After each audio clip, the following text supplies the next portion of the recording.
Welcome back to the Fantasy Hockey Podcast. Time for the weekend. We have a lot to talk about. We've got 10 takes. We've got people to suggest. We've got good teams. We've got bad teams. We've got Brandon's bad takes and my good takes. We've got it all here, folks.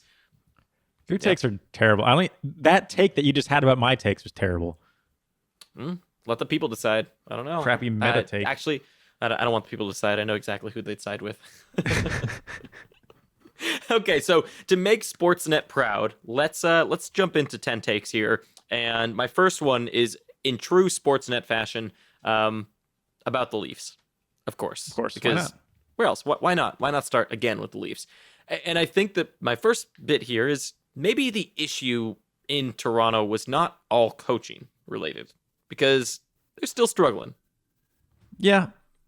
I mean, they won, 3 in a row and then lost 3 of the last 4 or something like that. In very dramatic fashion. In one, you have the pylon that is Spezza helping out the Avalanche, playing double agent. In the other one, you blow the lead to the Philadelphia Flyers at the very end. It's not looking good. I think right now a lot of sites have Toronto more likely to miss the playoffs than to make. Well, you think the Riley thing is just divine justice for moving him off of the top power play where he was so successful last season. Oh, of course. You just have... It's what... You got to get Spezza throwing a pick once in a while. It's what Sheldon Otherwise, Keefe how is he gets, going to honestly. learn? Right? Exactly. And obviously, in all of us, when you jump in front of a player, your first reaction is throw your arms up in the air and spin around. That's my first reaction when I get in the way of someone. Yes. Yeah. No, I have no words. I can't even... at this moment, think about what Spezza's thinking about right now. He might not be thinking about that, but there's a good chance he is. He's just sitting on the toilet somewhere, just like, oh my God. Oh, I bet this is what people remember about me. Not the fact that Spezza's a pretty good face-off guy, and that's probably why he's on that unit, but the fact that he somehow didn't have a stick and was skating around by the blue line doing pirouettes in front of his defenseman. Riley trying to reach around to get the puck was just, that was pure comedy. We need more of that in the NHL, please. My first take is, I saw a tweet on Twitter about the Vancouver power play 1 unit having the most goals of any unit. I think these little infographics that people put out, I think they're pretty misleading. So whenever you see something like that, it's like, oh, Vancouver has the best. I mean, it's basically intending to say that Vancouver has the best power play unit, which they don't. Despite how well they're playing, they do not. And when you see something like that, and your first thought is, this doesn't seem right. Odds are it's not right. And the real reason that that looked the way it did is there's actually a handful, but this sort of the underlying things that change this are pretty important to realize for a fantasy perspective. So the reason that Vancouver's top unit has the most goals is because there haven't been long-term injuries really for anybody on that unit. So they've been together quite a long time from the season. Like Quinn Hughes, Horvat, Besser, Pettersson, and Miller have been together as a unit for quite a bit. When you look at some of the other top units, let's think Washington's top unit, Backstrom, Kuznetsov have been out for periods of time, and they've shuffled things around a little bit with Vrana up, and the units just haven't been the same for very long. Then you also look at teams that have been very good, like Edmonton. It's kind of the same thing. But Edmonton's really, I would say Edmonton has been the best.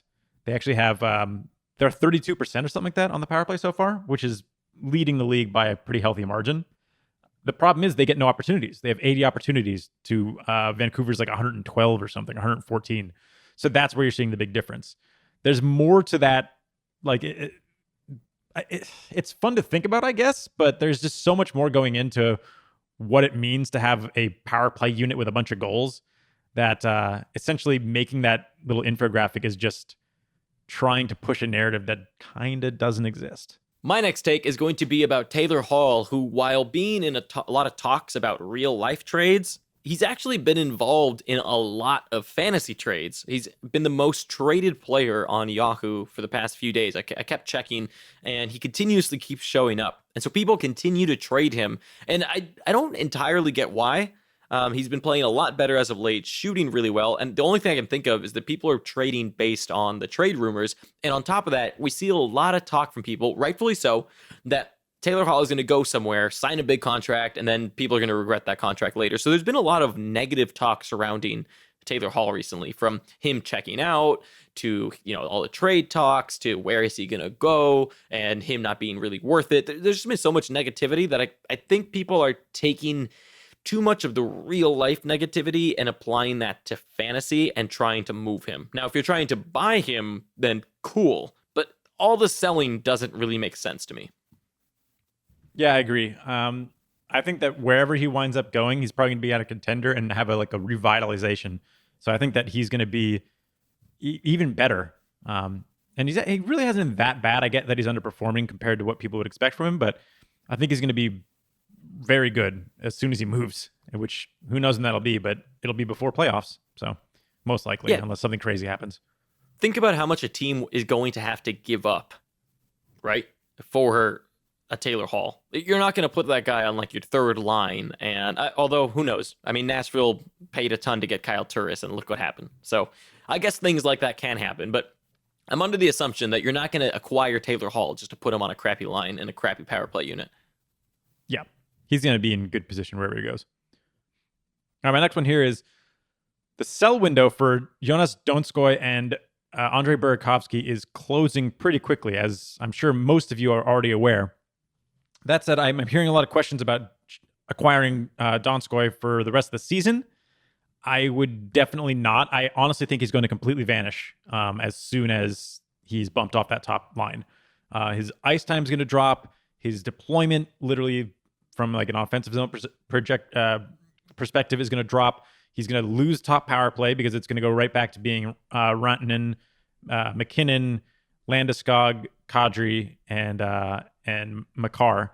So he's going to be bumped from there.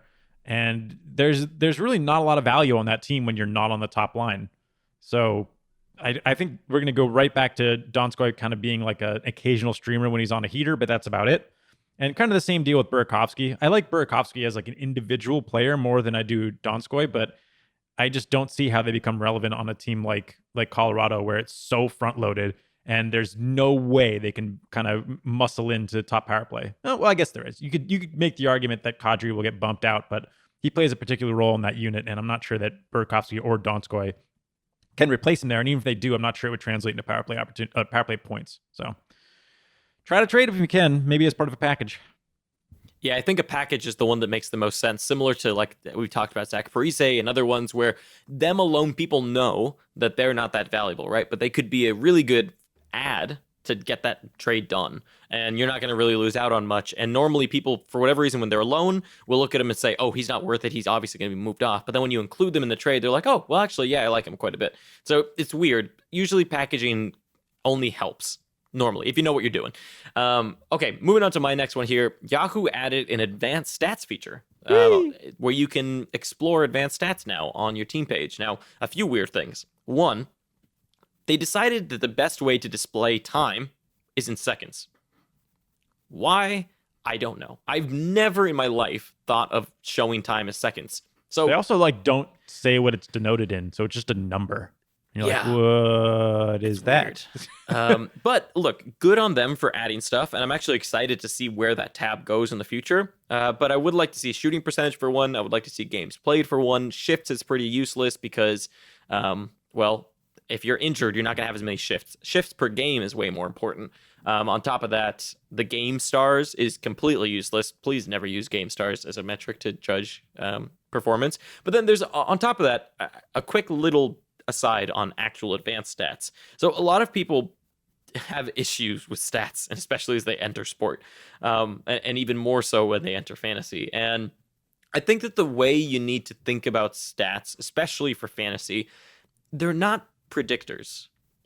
And the same for us when we give advice based on numbers. We're not telling you this person is going to fall off in a week, or is going to fall off next game, or is going to come back down to earth, in 2 days. We can't know that. It's a fool's game to try to predict exactly when someone is going to fall off. All you can know is that by season's end, they will come back down at some point.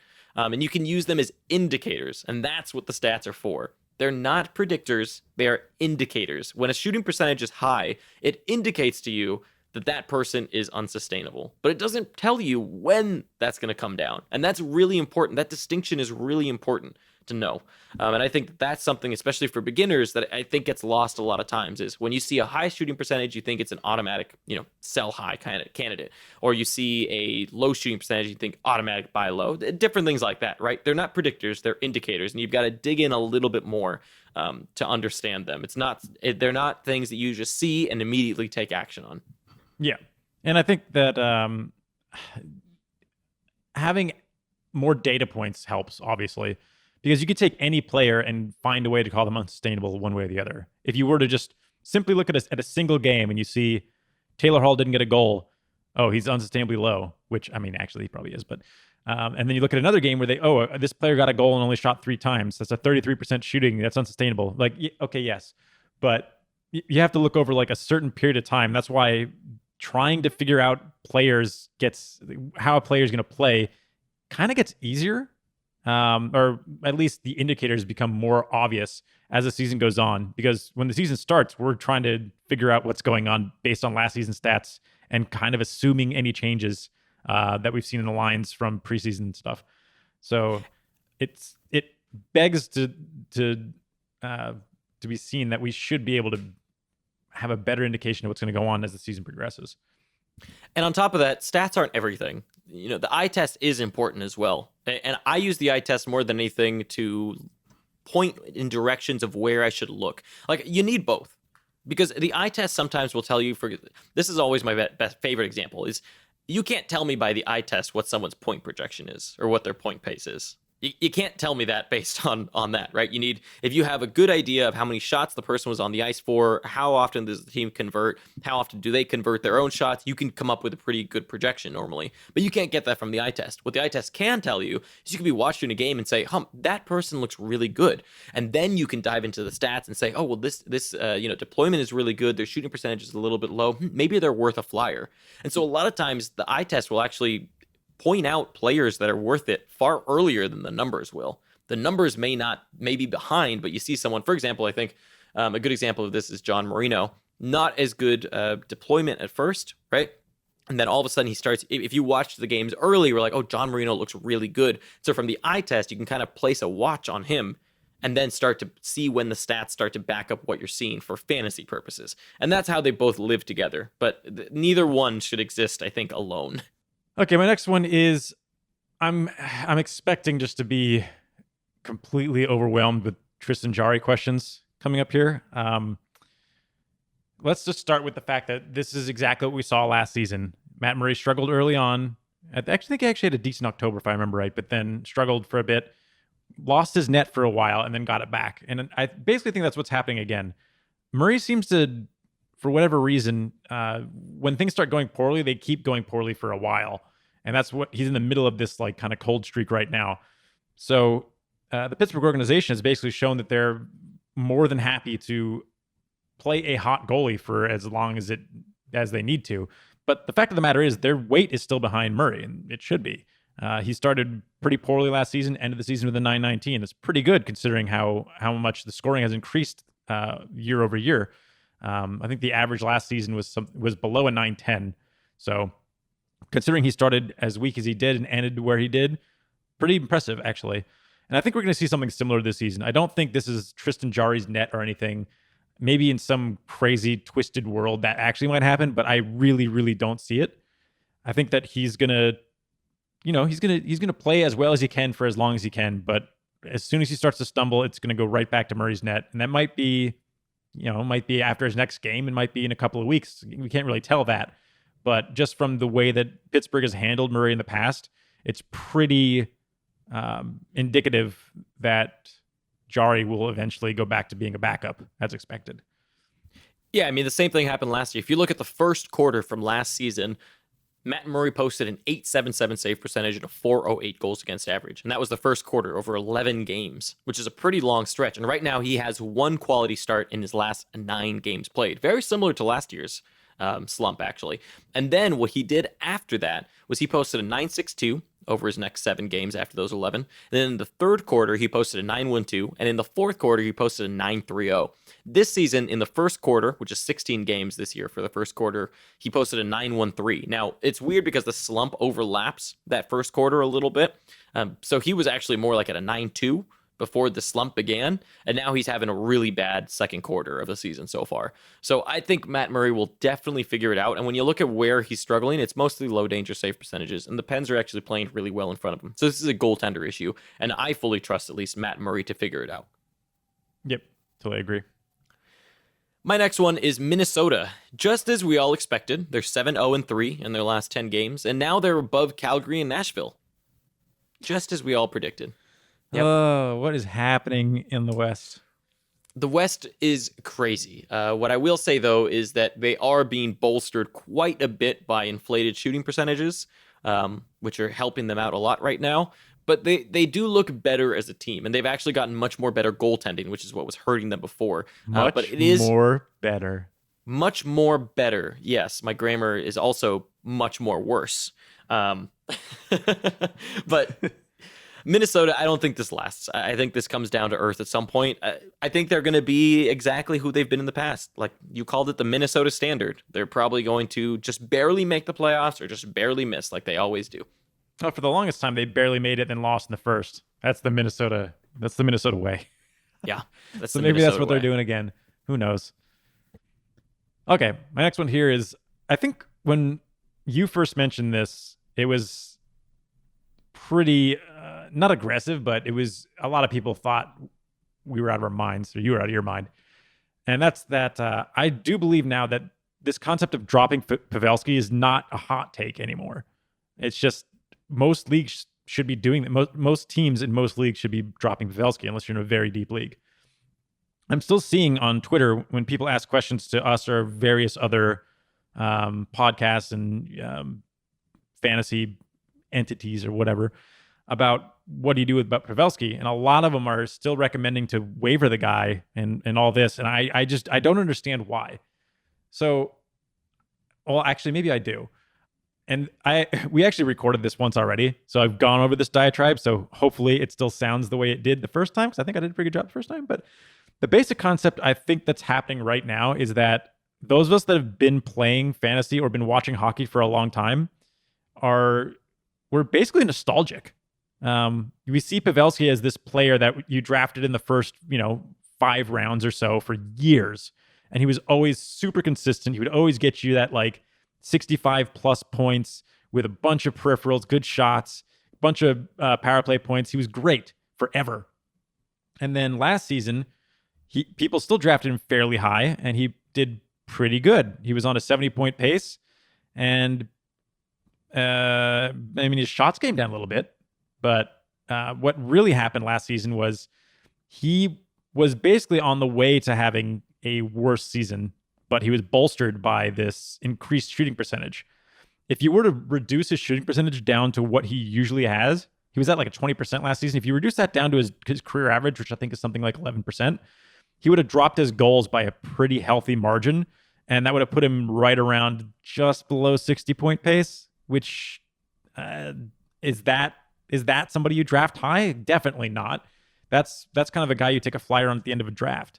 And now we have Pavelski moving from a location that he was the premier player on, besides Burns and some of these other guys, but the premier forward on forever. And he's in Dallas, where he's got Sagan and Ben and Radulov, who I guess Montgomery hates now, and even Hintz, a bunch of other players that are pushing for the limelight. And when Dallas needs to pick a player to change a game, where in San Jose that player would be Pavelski, it's not Pavelski. It just isn't. They've got, why wouldn't you use Sagan, who's a younger, more offensive version of what Pavelski is at this point? So I think even if you were to assume that Pavelski would play as well as he did, let's say 3 years ago, his utilization in Dallas is not the same. They're not, even their power play is totally changed now. So you're not going to see Pavelski getting the 65, 75% power play time that you'd expect that he's used to. So you couple all these things, Pavelski aging, So even if he was on the Sharks still, he'd be decreasing in production. And then Dallas utilizing him completely differently. Maybe, I mean, not completely differently. He's still, designed to be or used to be a offensive threat, but he's not the guy that gets leaned on. He's not the guy that's expected to provide a ton of goals like he used to be. He's just in a position where like a regression is expected. So this him going 10 games in a row without a point is, or however long it's been, it's something like that, is, I mean, not expected, but I'm not completely surprised either.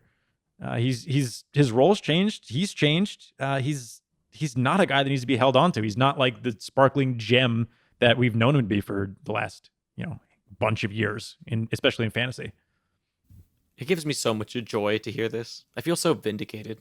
Well, the funny thing is, like as a little anecdote, when you first mentioned Pavelski, I was like, oh, I was one of the guys like, I don't know about this. But the more I've come to realize it, it's like you're talking about an aging player who's already showed signs of decline in a situation that's strictly worse. So why is that such a crazy hot take at this point? Even if you were to give him his 65-point pace, that's not a really high number anymore. The game has changed completely. 65 is like starting to get towards the bottom of long-term rosterable players. It's nuts. The NHL is crazy. Well, now that I'm glad that everyone agrees with me on Pavelski, except, well, I guess actually there's not that many people that agree with me still, given how much defense he gets on Twitter. My next bit here is just that I want to point out that regardless of your position in standings at the moment, it is way too early to be thinking of playoff schedules. I've started to see a few comments or questions about making trades for playoffs, and it is way too early to do that. I don't think I have a specific, like, this is the time to start doing this, but I can tell you that it's too early. And I wouldn't build your roster comp right now with the intention of playoffs. It's also just a good way to jinx yourself and somehow miss. But I would not be thinking about the playoffs this early. Yeah, I'm always thinking about the playoffs, but I wouldn't necessarily be trying to alter my roster comp because you just don't know what's going to happen between now and then. Exactly. I usually start thinking about that a little bit before All-Star break.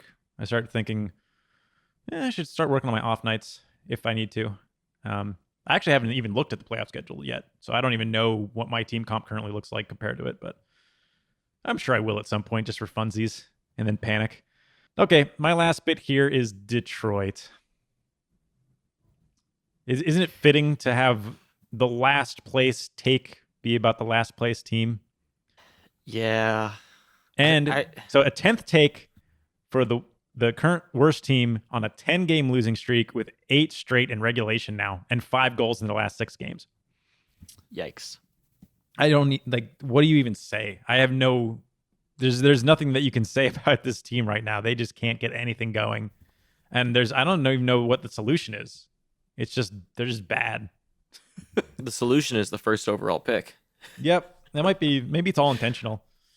Like, they're so bad. I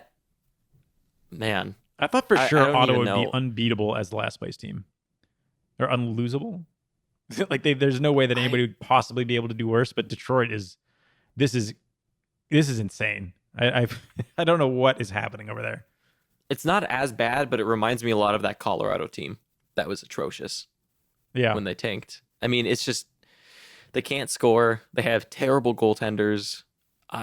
They can't get anything going. I thought Dylan Larkin would come out of this unscathed, and boy, I don't think he can. He's definitely scathed very hard.